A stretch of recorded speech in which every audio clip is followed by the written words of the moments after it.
5 సంవత్సరాల నుంచి అంగన్వాడీ సెంటర్లు ఎన్ని శాంక్షన్ అయినాయి, ఎన్ని పూర్తి అయినాయి, శ్మశాన వాటికలు ఎన్ని పూర్తి అయినాయి, ఎందుకు పూర్తి కాలేదు, ఈ విషయాలపైన అధికారులు స్పష్టంగా గ్రామ ప్రజలకు చెప్పాలని సంఘంగా మేము అడుగుతాం.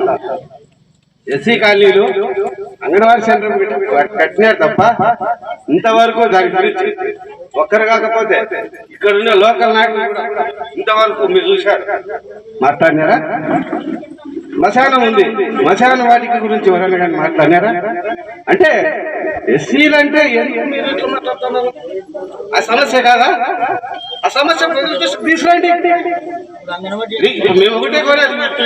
మేము ఒకటే కోరేది ఎస్సీ కాలనీలో సెంటర్ ఉంది, అది ఎందుకు పూర్తి కాలేదు? శ్మశాన వాటిక ఉంది, దానికి మెటీరియల్స్ అన్ని తోలి ఇప్పుడు ఎందుకు కట్టలేదు? ఏమి దీన్ని దృష్టిలో పెట్టుకొని గ్రామంలో అందరి సమస్యల పరిష్కారం కోసం ప్రజలందరూ తోడ్పాటు కావాలి. కానీ ఇక్కడ నాది ఇంకోటి ప్రహరీ కూడా లేదు. సెంటర్లో సింగనమల్లో ఎన్ని కట్టినా ఎస్సీ కాలనీ ఓన్లీ ఎందుకు నిలబెట్టినారు? కనపడడం లేదా?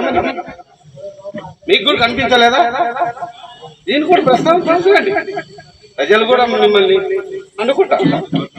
ఒకటే కాదు, ఇది ఎస్సీ కాలనీలో శ్మశానానికి కూలి మెటీరియల్ కూడా, దీనికి అధికారులు స్పష్టంగా సమాధానం ఇవ్వాలని కనీసంగా డిమాండ్ చేస్తున్నారు.